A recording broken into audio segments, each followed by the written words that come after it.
Hello and welcome to Daily Salar Digital. You're watching Newsprint.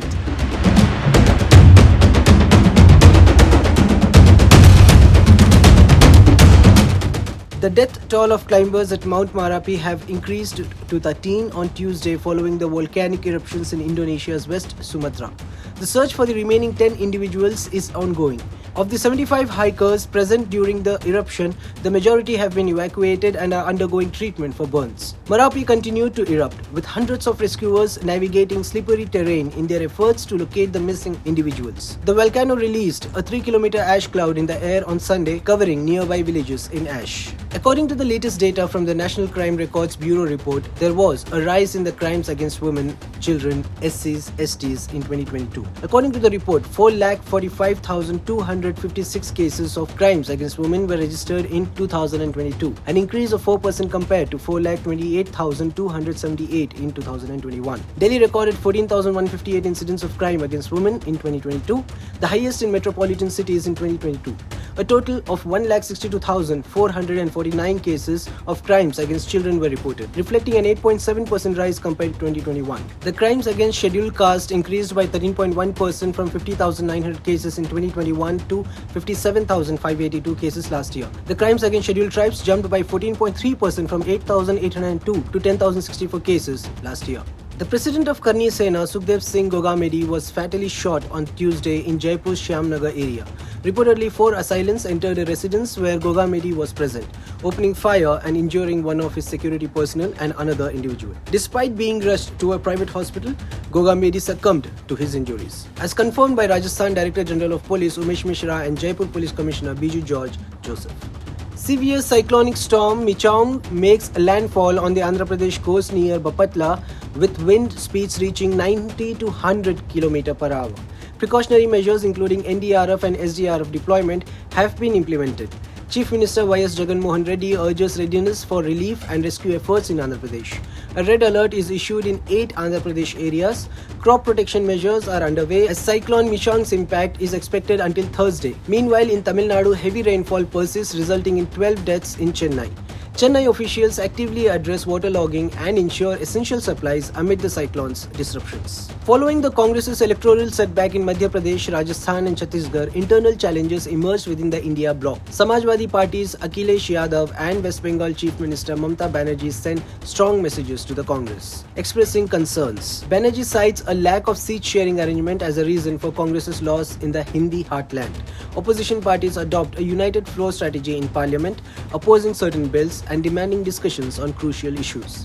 Congress faces internal dissent and a need to address alliance dynamics. The Karnataka Lokayukta conducted raids at 63 locations across the state, targeting 13 government officials in connection with disproportionate asset cases.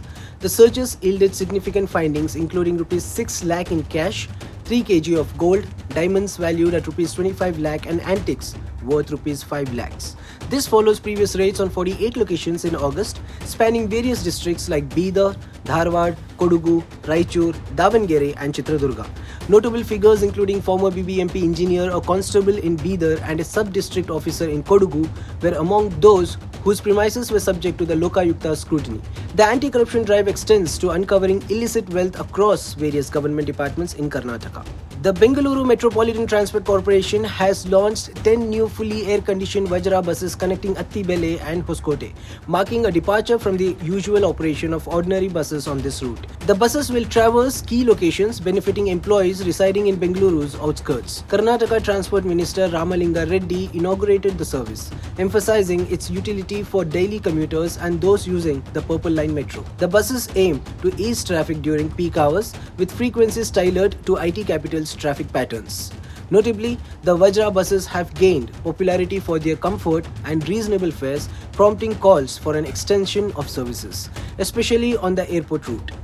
Baiju Ravindran, the founder of the edtech company Byos, has reportedly pledged his home and the properties owned by his family members as collateral to pay the salaries of the employees amid the company's financial challenges. Ravindran, once a billionaire, has reportedly put 2 family homes in Bengaluru and his under-construction villa in Epsilon as collateral to secure a $12 million loan in efforts to stabilize the company's financial situation. Byos, formerly India's most valuable tech startup, is in the process of selling its US-based children's digital reading platform for approximately $400 million. Simultaneously, the company is entangled in a legal dispute with creditors over a missed interest payment on a $1.2 billion term loan. In the latest BWF rankings, the Indian women's doubles duo of Ashwini Ponappa and Tanisha Crasto climbed 4 positions to secure the 28th spot. Ashwini, aged 36, and her 20-year-old partner Tanisha, who teamed up in January, emerged as a runners-up at the Syed Modi International Super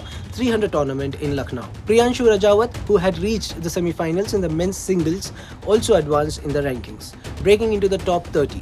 Among other Indian singles players, HS Pranoy maintained his top position at 8, followed by PV Sindhu at 12, Lakshya Sen at 17, and Kidambi Srikanth at 24. Actor Dinesh Fadnis, famous for his role as Fredericks in the popular TV show CID, passed away at midnight in a Mumbai hospital due to health complications. His actor friend Aditya Srivastava confirmed the news. The 57-year-old actor had been admitted to Tunga Hospital in suburban Mumbai a few days ago as he was suffering from liver issues, which had adversely affected other organs, leading to his deteriorating health. Unfortunately, he couldn't overcome the health challenges and passed away at around 12:08 am. The actor's last rites took place in Borivali East this morning. He was survived by his wife. Well, that's it for today. For more latest news and updates, subscribe to Daily Salar Digital.